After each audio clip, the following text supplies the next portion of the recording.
여러분, 오늘 본문 말씀인 이사야 44장 1절과 2절 말씀을 우리 같이 한번 읽어볼까요?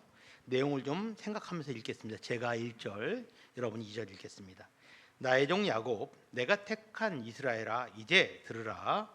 너를 만들고 너를 모태에서부터 지어낸 너를 도와줄 여호와가 이같이 말하노라. 나의 종 야곱, 내가 택한 여수르나 두려워하지 말라. 여기에는 이름이 세 개가 등장하는데요, 세 사람이 아닙니다. 한 사람을 하나님이 야곱과 이스라엘과 여수론으로 부르고 계신 거예요. 왜 하나님은 같은 사람의 이름을 세 가지를 혼용해서 불러주셨을까요? 왜 그러셨을까요? 그걸 알기 위해서는 우리가 먼저 각 이름이 가지고 있는 각각의 이름의 뜻을 먼저 알아야 됩니다. 야곱은 발 뒤꿈치를 잡은 자라는 뜻입니다. 기회를 한번 잡으면 끝까지 죽어도 절대로 놓치지 않는 악착 같은 사람을 이야기합니다. 그러니까 자기 힘과 욕심을 따라 사는 인간적인 본성이 남아있는, 우리가 하나님을 만나기 전에, 인격적으로 만나기 전에 우리의 모습들, 이 세상 사람들의 모습들, 텔레비 틀면 국회에 많이 나오잖아요. 그런 분처럼 절대 지지 않고 어떻게 하든 상대방의 약점 물고 늘어져서 내 걸로 가지려는 사람들, 그런 사람의 모습이 야곱이죠. 이스라엘은 그런 야곱이 야복강가에서 하나님을 만나고 하나님께 깨지고 항복한 이후에 얻은 이름이에요. 오늘날 우리로 말하면 예수님을 만나서 이제 성도로서 변화된 삶을 살아가는 그런 모습 중에 있는 이름이 이스라엘입니다. 마지막에 여수르는 의로운 자, 하나님의 특별한 사랑을 받는 자라는 뜻입니다. 하나님이 기뻐하시는 성도다운 성도의 모습으로, 하나님이 나를 사랑하시는 걸 내가 알고 내가 하나님을 사랑하는 하나님과의 관계 안에서 너무너무 행복한, 우리가 모두 꿈꾸는 아름다운 성도의 모델이 되는 그런 이름이 여수론입니다. 하나님이 이 세 가지의 극단적인, 서로 양극계에 있는 그 이름을 함께 불러주신 이유는 하나님이 야곱 같은 우리를 선택하여 부르시고 이스라엘로 훈련시키시고 여수론으로 기뻐하시고 만들어 가신다는 것을 우리에게 보여주고 있는 말씀입니다. 오늘 설교 제목을 같이 한번 읽어볼까요? 함께 읽겠습니다. 이건 그냥 그렇게 조용하게 말하면 우리가 너무 이건 아까운 이름이에요. 옆에 분하고 인사할 텐데요, 보면서 이렇게 인사합니다. 당신은 하나님이 기뻐하시는 여수론입니다. 약간 느끼하게 쳐다보면서 우리 옆에 분 보면서 인사합니다. 시작. 당신은 하나님이 기뻐하시는 여수론입니다. 아멘. 네. 인사 안 하시는 분은, 인사할 데가 없으신 분은 절 보고 하시면 되는데, 누가 안 받아주면 그냥 좀 민망하잖아요. 그럴 땐 그냥 앞에 보고 저보고 하세요. 그분도 안 받아주려고 안 받아준 게 아니라 어쩌다 보면 그럴 수 있거든요. 이 인사는요, 우리에게 참 중요해요. 당신은 하나님이 기뻐하시는 여수론입니다. 게임 끝났어요. 하나님은 야곱과 같은, 지렁이같이 벌레와 같은 우리를 부르셔서 이스라엘을 거쳐서 예수님을 주셔서 이스라엘을 만드시고, 그리고 여수론으로 훈련시켜서 우리를 그렇게 기뻐하시는 분입니다. 믿습니까? 자, 그러면 하나님이 야곱과 같은, 전혀 안 될 것 같은 우리들을 어떻게 하나님 기뻐하시는 여수론으로 만들어 가실 수 있을까요? 그 방법은 뭘까요? 오늘 말씀 속에서 하나님이 우리를 어떻게 여수론으로 만들어 가시는지 방법을 보면서, 그럼 과연 나는 그런 여수론으로 되기 위해서 무엇이 필요한지를 돌아보고 깨닫고 내 마음에 새기고 실천하시는 은혜의 시간들 되시기를 주의 이름으로 축원합니다. 자, 여수론은요, 말씀 앞에서 만들어집니다. 여수론은 말씀 앞에서 만들어져요. 이사야 44장 1절부터 2절 말씀을 다시 한번 한 절씩 읽을 텐데요, 여러분이 1절, 제가 2절 읽겠습니다. 시작. 나의 종 야곱, 내가 택한 이스라엘아, 이제 들으라. 함께 읽겠습니다. 너를 만들고 너를 모태에서부터 지어낸 너를 도와줄 여호와가 이같이 말하노라. 나의 종 야곱, 내가 택한 여수르나 두려워하지 말라. 아멘. 하나님은 야곱부터 여수론까지 다 부르면서, 야, 너 변했으니까 와서 일해라, 너 뭐해라 이렇게 말씀하지 않았어요. 주님은 항상 하시는 말씀은 너는 들어라. 누가 말하는 사람이에요? 내가 말하는 사람. 내가 말할 테니까 너는 들어라. 야곱일 때도 그렇게 말씀하셨고요. 이스라엘일 때도 그렇게 말씀하셨고 여수론나에게도 하나님은 너는 듣는 사람이다 라고 분명히 말씀하셨어요. 야곱은 참 머리가 잘 돌아가는 사람이었어요. 계산도 빠르고요. 꾀도 넘치고 배짱도 있는 사람이었어요. 요즘 말로 말하면 사업하면 절대 부도 안 나고 남의 입속에 들어간 것도 뺏어 먹을 사람이에요. 딴 사람은 다 망해도 이 사람은 안 망할 사람이었어요. 장자권을 한 손에 잡았고요. 아버지 축복도 한 손에 잡았어요. 도망가는 한이 있더라도 내가 챙길 건 챙겼던 사람이에요. 외삼촌 라반에게 가서 절대 손해를 안 봤어요. 모든 것이 불리한 상황에서도 그는 절대 손해보지 않았어요. 또 수많은 죽음의 위협 속에서도 그는 끝까지 살아남았습니다. 대단한 사람이었죠. 이름 그대로 그는 발 뒤꿈치를 잡고 끝까지 놓지 않았습니다. 비기면 비겼지 절대 지지 않는 사람이었어요. 그런데 야복강가에서 난생 처음 패배를 경험합니다. 하나님과 만나서 싸웠어요? 졌어요. 그런데 이상한 건 하나님이 야곱에게 이스라엘이라는 이름을 주셨다는 거예요. 하나님과 겨루어 이겼다 이렇게 해석이 되거든요. 그 이름을 주신 거예요. 여러분, 하나님이 사람하고 싸워서 지면 하나님일까요? 말이 안 되잖아요. 그리고 분명히 이 싸움은 누가 이겼어요? 하나님이 이겼잖아요. 야곱이 한도뼈를 쳐갖고 야곱이 꼼짝 못해서 잘못했다고 붙들고 늘어졌잖아요. 하나님이 분명히 이겼어요. 근데 왜 하나님은 야곱이 이겼다고 말씀하셨을까요? 하나님이 져주신 거예요. 하나님은 져주셨어요. 항복하는 야곱에게 져주신 거예요. 여러분, 하나님은요 끝까지 대드는 사람은 끝까지 훈련시킵니다. 끝까지 꺾으세요. 요나가 그랬어요. 물고기 뱃속에서 결국 꺾였죠. 사울왕이 그랬어요. 근데 요셉처럼 다윗처럼 다니엘처럼 손들고 항복하면요 그 다음에 하나님이 져주세요. 이게 우리 보고 이긴 자라고 얘기하세요. 내가 너에게 졌다. 사실은 내가 이기지만 기도하고 항복하는 너의 모습에 내가 져줄게. 여러분, 져주실 마음이 없었으면 사랑하는 아들을 십자가에 주셨겠습니까? 그렇지 않겠죠. 하나님은 기쁘게 져주시는 분이에요. 그래서 우리는요 시간만 나면 기회만 있으면 항복해야 돼요. 하나님, 내가 오늘도 이거 잘못했어요. 내가 잘 살겠다고 해놓고 이것도 못했어요. 하나님, 내가 내 고집대로 했어요. 내 욕심대로 했어요. 하나님, 내가 그것을 내려놓습니다. 야곱은요 나이가 한참 넘어서 인생의 끝에 가서 그 야복강가에서 겨우 그것을 내려놓은 겁니다. 항복은요 주의 말씀에 귀를 기울이지 못하면 항복할 수 없어요.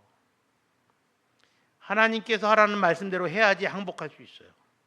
나만 장군이 요단강에 들어간 것도 그가 결국 항복했기 때문에. 고집 부리는 자에게 절대 역사하지 않아요. 하나님 항복하는 자의 말씀을 듣습니다. 그래서 우리는 항복하는 사람은요 주의 말씀에 귀를 기울여야 돼요. 시편 119편 105절 말씀 저와 여러분이 함께 읽겠습니다. 주의 말씀은 내 발의 등이요 내 길의 빛이니이다. 네, 베드로전서 1장 23절 말씀입니다. 함께 읽겠습니다. 너희가 거듭난 것은 썩어질 씨로 된 것이 아니요 썩지 아니할 씨로 된 것이니 살아있고 항상 있는 하나님의 말씀으로 되었느니라. 아멘. 예, 맞습니다. 여러분, 밤길에요 등불 들고 한번 가보셨어요? 그 등불은요 멀리 비치지 않아요. 바람 불면 꺼질 것처럼 흔들흔들거려요. 겨우 내 발밑 하나, 내 한 걸음만 밝혀요. 돌이 있는지 함정이 있는지 나무 뿌리가 있는지 조심조심 걸어갑니다. 근데요 그 불 절대 안 꺼져요. 우리가 그렇게 한 걸음 한 걸음 주의 말씀으로 내 발등을 비치면서 걸어갈 때 언젠가 돌아보면 여기까지 왔구나. 하나님이 나를 이렇게 한 걸음 한 걸음 인도해 주셨구나. 우리가 그것을 발견할 수 있어요. 여러분, 오늘 여러분에게 들려지는 말씀도 여러분의 남은 일생을 한 방에 바꾸는 말씀이면 좋겠지만 그렇게 사는 사람 한 명도 없습니다. 어쩌면 이번 한 주간 붙들고 살아가는 거예요. 하루를 붙들고 살아갈 수 있죠. 미국에서 돌아오는 구정원 집사는 내 마음에 드는 구석이 요만큼도 없어요. 딱 하나 마음에 드는 게 뭐냐면 설교를 들으면 설교를 요약해요. 대문에 붙여놔요. 자기 교수 연구실에 칠판에도 붙여놓더라고요. 그리고 한 5년쯤이 지나서 목사님 5년 전에 하신 설교랑 이번 주 설교랑 좀 비슷한데요. 목사를 말려 죽이는 사람이 여기 있구나. 안수주사인데 생각해. 근데 여러분 말씀을 사모하고 말씀에서 뭔가 얻으려고 하잖아요. 그런 마음이 그런 자세가 결국 가다 보면 어느 틈에 거기까지 가 있는 거예요.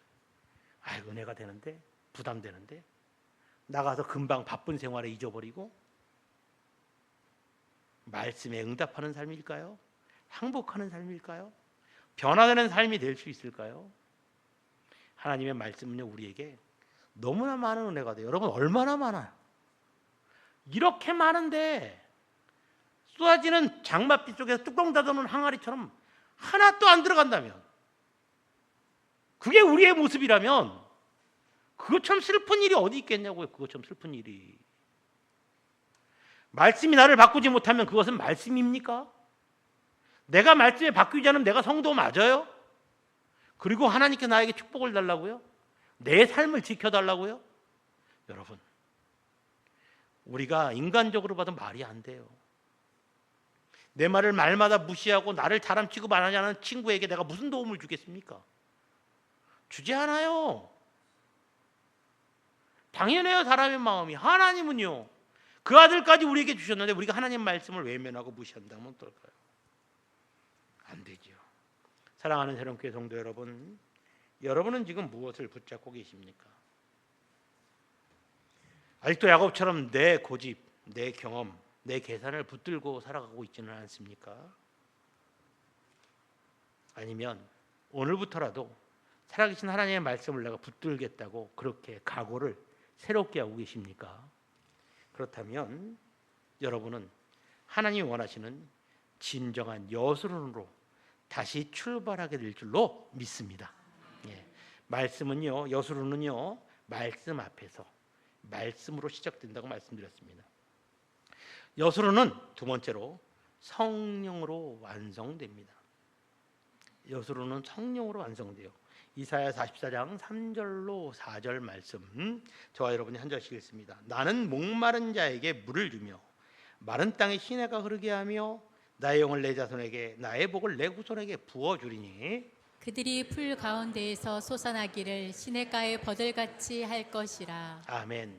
기독교 신앙에는 아주 중요한 두 축이 있습니다. 진리와 은혜와 진리예요.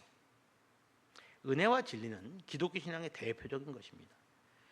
그런데 사람에 따라서 이 둘 중에 특별히 더 가깝고 특별히 약한 부분이 있어요. 그거는 결코 바람직한 모습이 아닙니다. 신앙은 밸런스예요. 은혜와 진리가 같이 있어요. 진리는요 하나님의 말씀입니다. 은혜는 그 말씀을 내 삶 속에서 실현할 수 있도록 내가 그 말씀을 믿고 살아갈 수 있도록 나에게 역사하시는 성령님의 역사가 은혜예요. 그래서 은혜와 진리는 우리에게 꼭 필요합니다. 그런데 어떤 사람, 어떤 교회에 따라서 둘 중에 하나만 가지고 있는 모습들을 봐요. 진리는 참 있어요. 말씀은 연구를 많이 해요. 말기도 많이 알아요. 그런데 너무 차가워요. 말씀이 은혜로 나아가는 도구가 되지 않고 다른 사람을 판단하고 공격하는 도구가 됩니다. 대표적인 예가 바리새인들이죠. 말씀으로 다른 사람을 판단해요. 말씀이 정말 원하는 걸 내 안에서 이루지는 못해요. 문제가 있지요.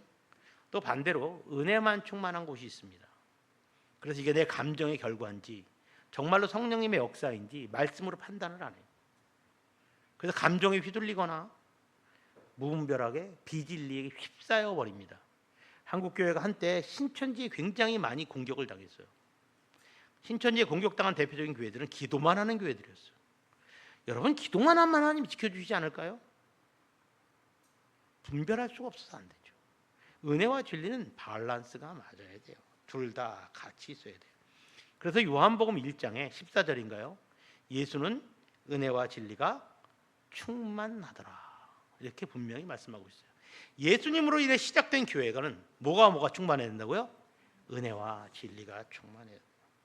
말씀은 말씀대로 분명하고 은혜는 그 말씀을 깊이 깨닫게 하는 도구가 돼야 되고요. 또 말씀으로 은혜에 가까이 갈 수 있어야 됩니다.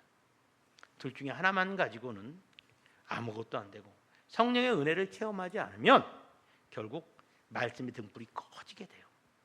우리는 둘 다를 요구해야 되고 둘 다를 원해야 되고 말씀의 충만함을, 은혜의 충만함을 얻어야 됩니다. 미국의 캘리포니아주에 갈보리 채플이라는 교회가 있어요.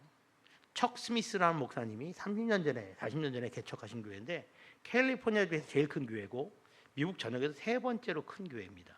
아주 크고 많은 영혼들이 하나님을 만나는 교회인데요. 이 교회가 시작할 때는 참 작고 힘들었는데 교회가 문을 닫을 뻔했어요. 목사님이 개척해서 열심히 전도를 하고 설교를 하는데 성도들이 안 오는 거예요. 운영비가 없어요. 생활비가 없어요. 그러니까 빚으로 살아요. 딴 사람들은 빚을 주고 아유 됐습니다 나중에 주세요 다 이러는데 한 사람만 빚 든 거 갚으라고 난리치는 거예요. $480. 뭐 여러분 보세요. 큰 교회 같으면, 웬만한 교회 같으면 $480 정도면 못 감당할 게 아닌데 너무 성도가 없고 아무것도 없으니까 도저히 감당할 수가 없는 거예요. 그래서 시험에 들었어요. 아, 내가 목회에 달란트가 없나 보다. 나 목회하지 말고 이제 성도로 살아야 되겠다. 그리고 목회를 접겠다고 생각하고 사모님하고 얘기하고 이제 가서 신고를 하려고 딱 그랬는데 전화가 딱 오는 거예요. 오랜만에 친구한테 전화가 왔는데 친구가 이렇게 말하는 거예요. 야, 이상하게 네 생각만 하면 너에게 돈 500불을 줘야 되겠다는 마음이 든다는 거예요. 너 돈 필요한 거 아니냐? 왜 나에게 이런 마음이 들지? 필요해요, 안 필요해요? 480불을 달라고 그랬는데 몇 불 더 주셨어요? 20불 더 주신 거예요. 20불 갖고 뭐 할까 생각하면서 그래 고마워 보내줘 나 꼭 필요했다고 전화를 딱 끊었어요. 그리고 할렐루야 아멘 감사합니다 하나님. 얼마나 감사하겠어요 여러분. 남의 일이라고 별로 그냥 여러분 상관없으신 표정인데 사실은 너무 감사한 일이잖아요. 그랬더니 하나님이 음성을 주시는 거예요. 아들아 기쁘냐? 네 기쁩니다 하나님. 왜 기쁘냐? 아, 친구가 돈 준다는데 안 기쁩니까? 돈 없는데 돈 주니까 너무 기쁘죠. 여러분 500불 생기면 기쁠까요? 안 기쁠까요? 기쁘죠. 안 기쁜 사람들은 저 주세요. 생기면 50불 생기면 기뻐요. 5불 생기면요 기뻐요. 아니 남이 돈 준다는데 싫은 게 어디 있어요. 정치인들 뇌물 받고 걸리는 거 다 뭐예요? 다 주는 거 기쁘게 받아서 그런 거예요. 근데 뭘 대가를 바라고 주는 거는 문제가 있지만 대가 안 바라고 주는 거는 얼마나 감사해요. 특히 하나님이 또 이렇게 주시면 얼마나 좋겠어요. 감사합니다. 근데 통장에 돈 들어왔냐? 아니야 아직 안 들어왔어요. 야 통장에 돈도 안 들어왔는데 뭘 벌써부터 기뻐해? 돈 들어오면 기뻐하지.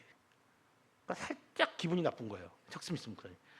아니 하나님 이 친구는요 거짓말 치는 친구가 아니에요. 분명히 약속 지키는 친구예요. 내가 누구보다 신뢰하는 친구예요. 돈 준다면 분명히 주는 친구예요. 그때 하나님이 강하게 말씀하십니다.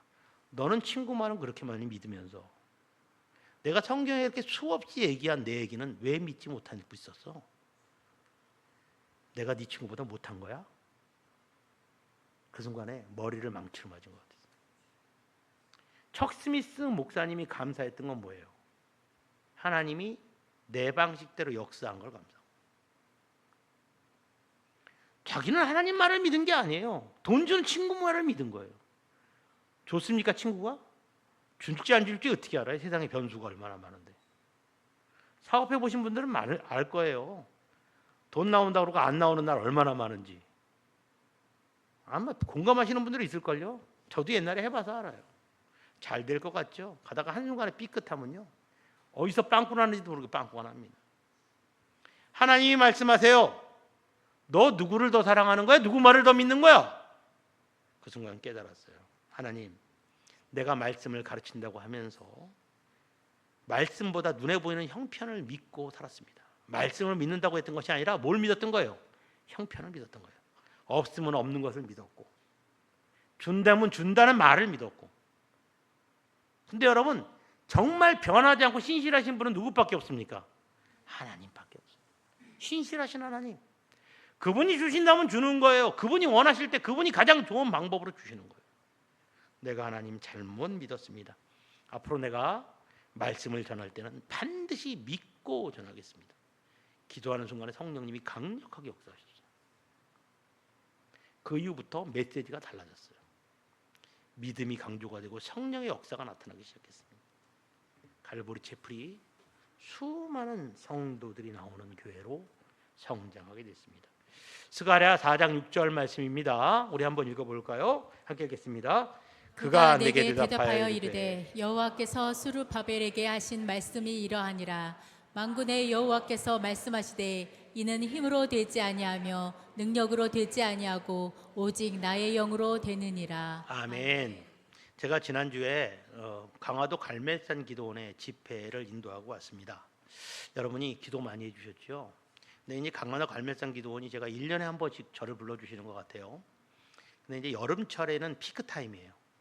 거기가 교통이 굉장히 안 좋은 데인데 주변 환경은 좋아요. 교통이 안 좋은데 거기서 전국적에서 기도하러 오신 분들이 와서 숙소를 정하고 그곳에서 있으면서 집회를 참석해요. 가족이 오신 분도 있고 개인적으로 오신 분들도 있습니다. 평소에는 그렇게 교통이 안 좋으니까 많이 사람들이 오지 못하는데 휴가철엔 꽉 차게 와요. 근데 제가 작년 8월에도 갔었고 올해도 이제 휴가철에 부름받아서 갔는데 가면서 이제 마음에 두렵고 떨리는 마음이 있었어요. 세 번째 가게 되니까 이번에 어떡하나. 근데 여러분들이 기도해 주신 것이 딱 티가 나더라고요. 처음 설교할 때부터 달랐어요. 그래서 내가 거기서도 여러 번 얘기했어요. 우리 성도들이 지금 기도하고 있는 것 같다고. 얼마나 은혜가 되는지. 기존에 여태까지도 다 은혜가 있었지만 이번같이 은혜가 충만했던 적은 없었던 것. 저 자신도 굉장히 은혜를 받고 들어왔습니다. 제가 사실 기도는 올라갈 때 하나 생각하고 궁금했던 게 있어요. 한국 교회에 궁금한 거예요. 오늘날 한국 교회 성도들은 가장 열심히 기도하는 문제가 어떤 문제일까? 돈 달라는 문제를 제일 놓고 많이 기도할까? 자식 잘 되게 해달라는 기도를 많이 할까? 아니면 영적인 문제에 기도를 더 뜨겁게 할까? 여러분 어느 기도에 뜨겁게 할 것 같습니까? 우리 교회 성도들이야 내가 설교하는 거에 익숙해 있으니까 반응하는 게 있겠지만 거기는 전국에서 오신 얼굴도 모르고 이름도 모르는 사람들이잖아요. 그러니까 그거를 확인할 수 있는 좋은 기회가 될 것 같은 거예요. 그 마음에 작정을 하고 갔어요. 설교를 하고 설교 말씀에 우리 금요기도회처럼 말씀의 중요한 주제를 붙들고 기도하고 그리고 또 찬양하고 부르고 그리고 각자 개인 기도 제목을 우리 금요기도회처럼 그렇게 기도를 했어요. 그러면서 제가 하나씩 봤어요. 물질을 놓고 기도한 적도 있었고 자식들을 놓고 기도한 적도 있었고 건강을 놓고 기도한 적도 있었어요. 그리고 또 기도 많이 합시다. 말씀 잘 봅시다. 또 성령 충만케 해달라고 기도한 적도 있어요. 어떤 기도에 기도 소리가 가장 컸을 것 같습니까? 거기 오신 분들이요 기도 정말 잘하는 분들이에요. 근데 기도를 잘하시는데 다른 사람에게 방해를 끼치지 않으면서 기도를 해요. 그러니까 밸런스를 딱 맞춰갖고 아주 정말 잘해요. 기도 딱 시작하면 벌써 음성 자체가 딱 달라요. 오래 기도한 티가 딱 나. 그러니까 여러분 오죽하면 휴가를 기도원으로 와서 기도하시겠어요. 대단하신 분이잖아요. 근데 그분들이 그 기도하시는데 어느 기도가 제일 기도 소리가 컸는 줄 아십니까? 성령 충만케 해달라는 기도가 제일 크더라고요. 아무도 아멘을 안 하셔서 불만 있으세요? 성령 충만하게 해달라는 기도에 제일 소리가 큰 거예요. 그래서 저는 한국교회에 희망을 봤어요. 하나님 한국교회를 버리지 않으셨네요. 돈이 축복이 중요하고 자식 잘 되는 게 중요해도 그런 기도에도 열심히 다 기도를 하고 하나님 들어주시겠지만 무엇보다 하나님 원하시는 기도는 무슨 기도겠어요? 성령님과 동행하는 기도죠. 은혜가 충만한 기도 아니겠습니까? 근데 그 기도할 때 와 성도들이요 정말 하늘에 불 떨어진 것처럼 갈멜산의 제단처럼 그렇게 기도를 하는 거예요. 깜짝 놀랐어요.